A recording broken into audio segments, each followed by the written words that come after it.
জাতীয় সংসদের সাবেক স্পিকার, বিএনপির স্থায়ী কমিটির সদস্য এবং সাবেক ভারপ্রাপ্ত রাষ্ট্রপতি ব্যারিস্টার জমির উদ্দিন সরকার আর নেই। রোববার ভোর 4:19 রাজধানীর বাংলাদেশ স্পেশালাইজড হাসপাতালে চিকিৎসাধীন অবস্থায় শেষ নিঃশ্বাস ত্যাগ করেন তিনি। মৃত্যুকালে তার বয়স হয়েছিল 94 বছর।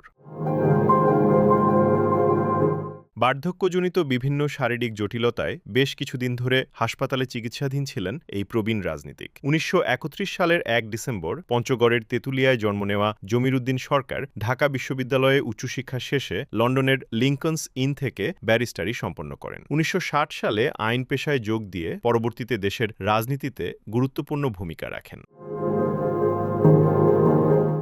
তিনি জাতীয় সংসদের স্পিকার, ভারপ্রাপ্ত রাষ্ট্রপতি এবং বিভিন্ন মন্ত্রণালয়ের মন্ত্রী হিসেবে দায়িত্ব পালন করেছেন। বিএনপির অন্যতম প্রতিষ্ঠাতা সদস্য হিসেবেও তিনি পরিচিত ছিলেন। তার মৃত্যুতে রাজনৈতিক অঙ্গনে শোকের ছায়া নেমে এসেছে। বিভিন্ন রাজনৈতিক দল ও বিশিষ্টজন গভীর শোক ও সমবেদনা জানিয়েছেন। Desk report, press desk, BD.